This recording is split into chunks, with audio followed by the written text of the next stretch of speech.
আমাদের ঈদের রান্না চলছে। এটা আসিফ আজকে চিকেন রোস্ট করবে, ওর যেহেতু চিকেন রোস্ট পছন্দ। তো আসো, তুমি কিভাবে ম্যারিনেট করবা? ইটস ভেরি সিম্পল, সবাই সিম্পল। অনেকে তো যার যার মতো করে রান্না করে, তা আমি তো আর অত কমপ্লিকেটেড প্রসেস জানি না, করতে পারবো না। সো আইল B following pretty much a very simple process and steps. আর সেটা করতে গিয়ে প্রথমে এখানে এই পরিমাণ চিকেন, এখানে চিকেন বোধহয় রানথান, প্রায় বড় বড় রানথান, আই বিলিভ ইটস প্রায় 6 পিসের মতো। তো আমরা ফুল স্পুন এটা দুটো নিয়ে নিই। আদা রসুনের মিক্সড, হ্যাঁ, আদা রসুনের মিক্সড। এটা জাস্ট আমরা আচ্ছা, এটা তুমি জাস্ট ম্যারিনেট করে রাখতে চাও এখন? জাস্ট ম্যারিনেট করব, পরে আমরা গ্রেভি তৈরি করব। গ্রেভি এটা ভাজবো, তারপরে গ্রেভি করব, তারপরে গ্রেভির ভিতরে যাবে। তো এই আদা রসুনের পেস্ট আমাদের যে টিস্পুন, এই টিস্পুনের 2টা টিস্পুন দিলাম। এটা জাস্ট পরিমাণ মতো দিলাম। এরপর এখানে আমাদের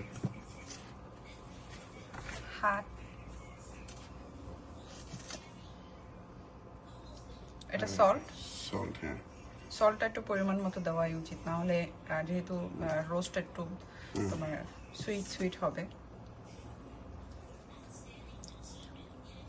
তো সল্ট এটা এখানে প্রায় এই স্পুনের অ্যাবাউট 1.5। আর সেই সাথে আমরা যেহেতু একটু মিষ্টি প্লাস ঝাল ওই টাইপের টেস্ট আমরা বানাতে চাচ্ছি, সেজন্য আমরা একটু লাল মরিচ এই গুঁড়াটা আমরা দিয়ে দিই। তো এটা দিয়ে আমরা এখন আমাদেরকে জাস্ট একটু আমরা এটাকে মাখাবো, এটা জাস্ট মাখায় রাখবো। বাহ, খুব সুন্দর। তাহলে আজকে তুমি এই রোস্টটা নিজেই বানাবা? হ্যাঁ, সাধারণত তো বাসাতে আমি সবসময় রান্না করার চেষ্টা করি যখন সময় সুযোগ হয়।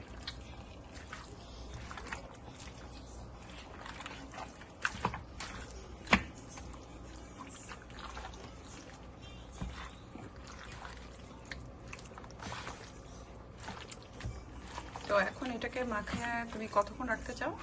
এটাকে আধা ঘন্টা, অ্যাটলিস্ট মিনিমাম তো আধা ঘন্টা রাখা উচিত, 30 মিনিটস। এবং চিকেনটাও যেহেতু বড়, তো আধা ঘন্টা রাখার পরে তারপরে তুমি মেন প্রসেসে যেতে চাও। মানে এটা তো ভাজতে চাও?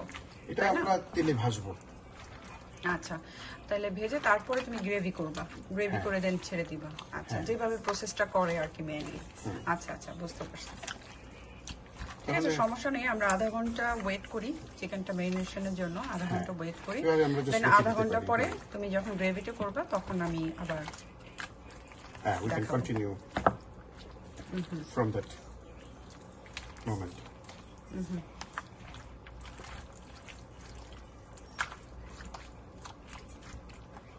ওকে, তো এই হচ্ছে আমাদের চিকেন ম্যারিনেশন রোস্টের জন্য। আসিফ আজকে রোস্ট বানাবে। ওর আজকে সব মশলা, সব ম্যারিনেশন কিভাবে রান্না হবে সবকিছু ও আজকে দেখাবে ওর স্টাইলে। তো ম্যারিনেশনের পরে আবার আসছি ফিরে। তো তোমার চিকেন তো আধা ঘন্টারও বেশি হয়ে গেল, তোমার চিকেন ম্যারিনেটও হয়ে গেছে। এখন তুমি কি করতে চাও? এখন এটা আপনাদেরকে তেলে ভাজতে হবে। আচ্ছা, তুমি তাহলে হালকা লাল লাল করে ভাজতে চাও? হ্যাঁ, আর তেল গরম হয়ে গেছে। তেলটা গরম হওয়ার পরে মাঝখানে রেখে দিই মিডিয়াম হিট, কারণ তেলটা অলরেডি গরম। খুবই কেয়ারফুলি আমরা দিতে হবে।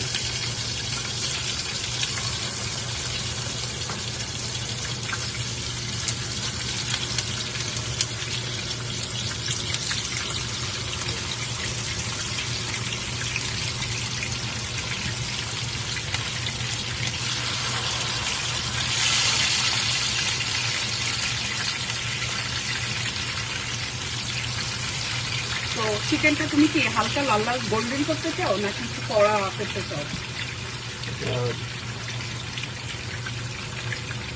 হালকা হালকা গোল্ড, হালকা ভাজি করলে আমার মনে হয় ভালো হবে। হ্যাঁ, তাহলে তুমি রোস্ট যখন করবা মশলাটাও তাহলে গ্রেভিটা ভালোভাবে চিকেনের ভিতরে ঢুকতে সাহায্য করবে। তাহলে তুমি এখন হালকা গোল্ডেন করে ভাজতে চাও, ভেজে তারপরে উঠিয়ে তারপরে তুমি গ্রেভি করবা, তাই তো? তো ঠিক আছে, আমরা চিকেনটা ভাজা পর্যন্ত ওয়েট করি, তারপরে আবার আসছি।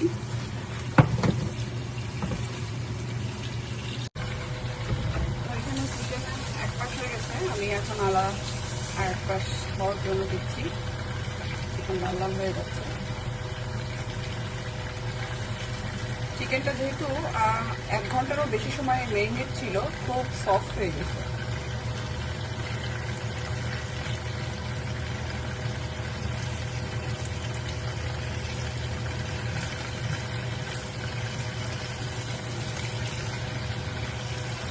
ব্যাস, আমার চিকেনটা প্রায় হয়ে গেছে। দেন আমি গ্রেভিতে চলে যাব। এটা এই পাশটা হালকা একটু লাল লাল হয়ে গেলেই আমি গ্রেভিতে চলে যাব।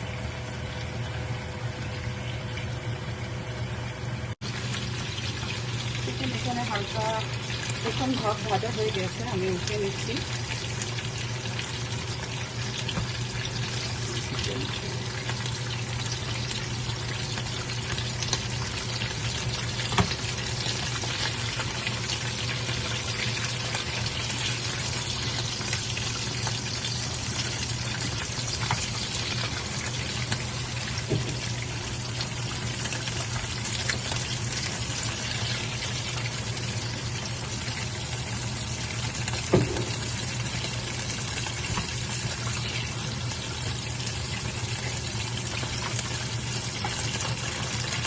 বাকি চিকেনগুলো আপনি দাদা দিয়ে দিচ্ছে।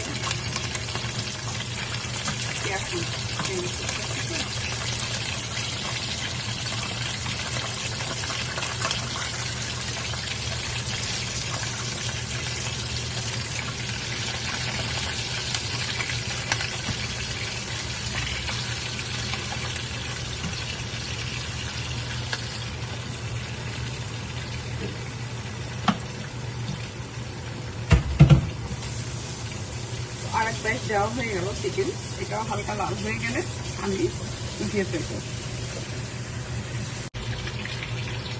চিকেন আমি হালকা লাল লাল করে ভেজে নিচ্ছি। এখানে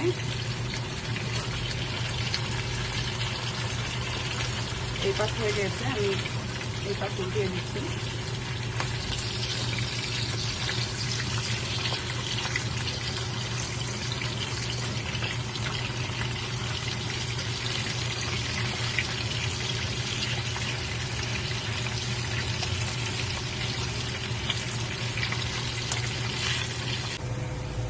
এখানে পেঁয়াজটা, গ্রেভির জন্য পেঁয়াজটা ভাজা হয়ে গেছে।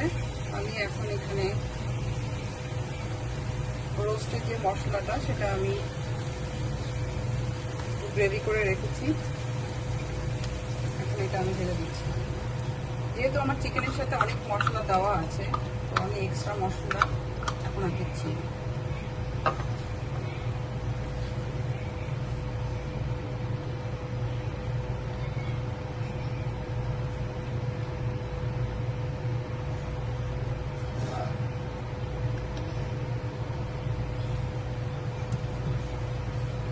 মশলাটা একটু ভুনা হয়ে গেলে আমি চিকেনটা দিয়ে দিচ্ছি।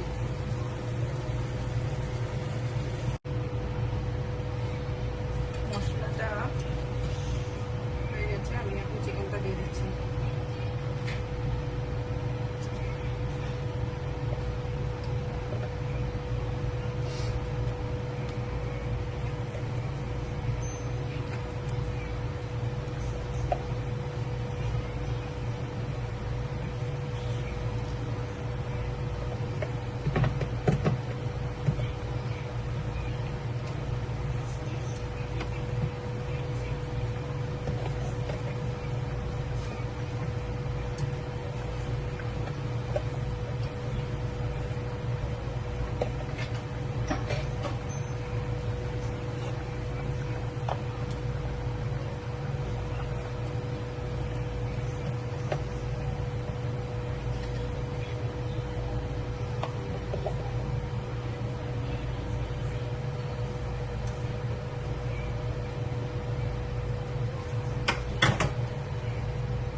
তেলটাও দিয়ে দিচ্ছে মেন।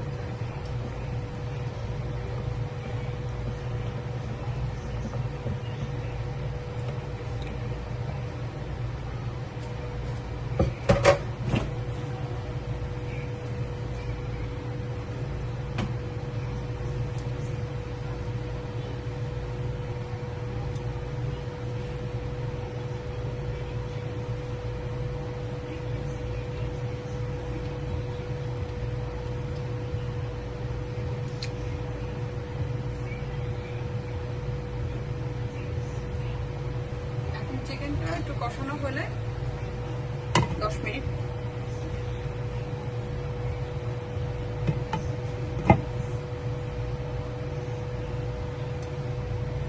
পরে আবার আসছে। আমাদের রোস্ট ডান। কালারটা বেশ ভালোই লাগতেছে দেখতে, অনেকটা ঝাল মিষ্টি হবে। হ্যাঁ, আমি একটু ঝাল ঝাল রাখছি, কারণ একটু মিষ্টি এত মিষ্টি ভালো লাগে না, একটু বেশি করে একটু ঝাল রাখছি আমি। তোমার ভালো লাগবে আশা করি, কারণ টেস্টটা একদম খুব সুন্দর ঘ্রাণ বেরোচ্ছে।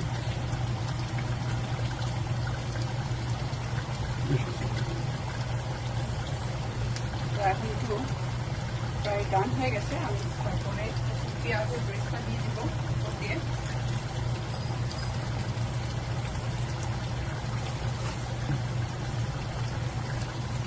এই যে পেঁয়াজের ব্রেস্টটা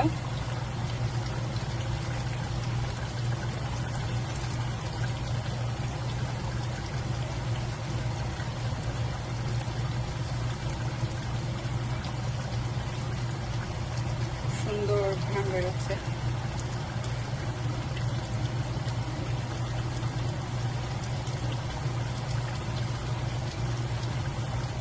বেশি করে পেঁয়াজের ব্রেস্টটা দিয়ে দিলাম।